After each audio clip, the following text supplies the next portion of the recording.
Just want to thank each and every one of you for taking your time out to be here with me today to celebrate life on becoming an author of this book called Brave with some of my friends.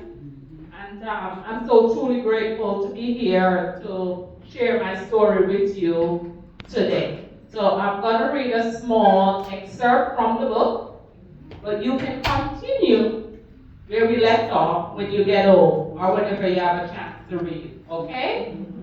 All right. So here we go. My chapter is Overcoming Difficult Relationships.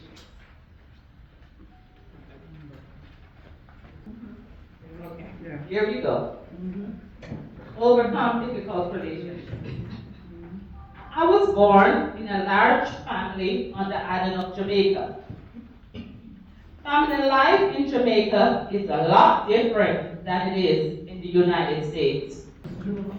My mom never told any of her kids that she loved them. She never hugged us or showed any affection. We were expected to simply know that she loved us. Who can relate? Her mom treated her the same way. That was her upbringing. And that was just how she raised us. I now understand that it was her paradigm. Don't get me wrong. Jamaicans are great people. Most Jamaicans believe in God and are ambitious and hardworking. They treat foreigners with love and kindness. Right? Yes.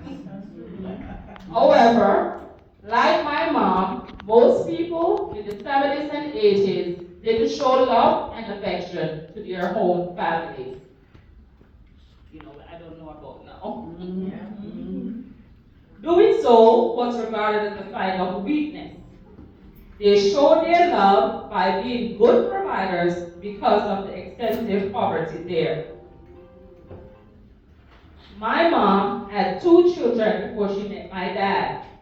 Of the 7 kids they had together, I was the youngest girl.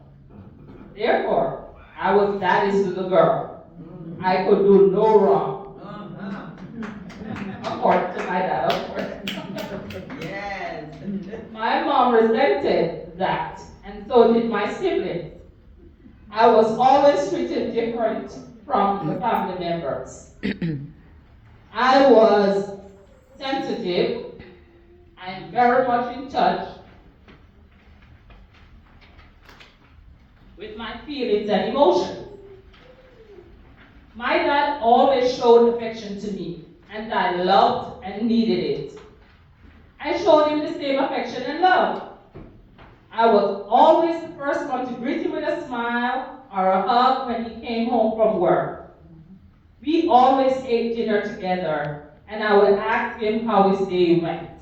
She was cute too. Say that for real. Neither my mom nor my siblings ever did that. My dad always protected me from everything and everyone. And anything I wanted, I got.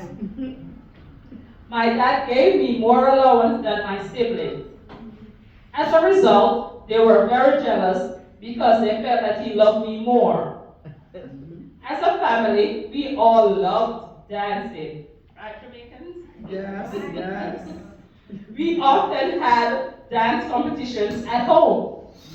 My dad always chose me as the winner, even when I wasn't the best. My siblings resented the fact that he treated me with more love and kindness. He made it very obvious that I was his favorite. When he passed away, I was only 10 years old.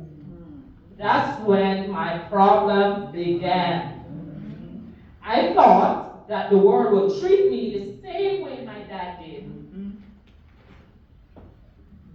My siblings didn't like me. I agree. They loved me, but they didn't like me. I agree. Everybody's Everybody was cute. That's all right. Yeah. After my father's passing, they started bullying me. Yeah. My mom and siblings didn't understand me and didn't see anything wrong with their punishments of me. They all wanted to teach me a lesson because my father wasn't around.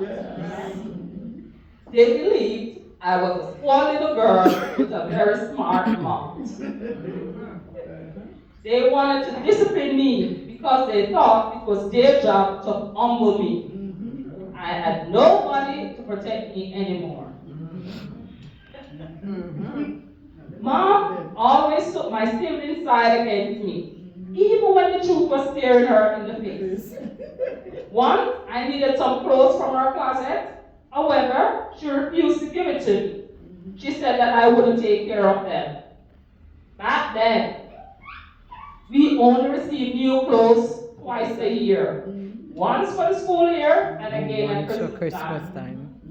Many Jamaicans can relate to that. She gave the same clothes that I wanted to my little brother. He didn't even value them as much as I did. In fact, he cut them up with scissors, saying he was creating fashion. Remember that era? When they were wearing color. Do you remember? If I had done that, I wouldn't have heard the end of it. Another time, my sister and I were fighting. Not her. Instead of listening to what I had to say, my mom punished me. In order to survive, I became a people pleaser. I thought that if I did things for others, they would love me. Because of these problems, I decided to plan my way out of the house. I never felt loved by my mother or siblings. I felt alone, which resulted in me becoming suicidal from the bullying and lack of love. I tried to show love and kindness, but it was never reciprocated. I couldn't say anything because I was always wrong in their eyes. They would say, "She's too sensitive." I was blamed for everything, no matter what the circumstances. I became really tired of the unfair treatment and decided to leave and live on my own.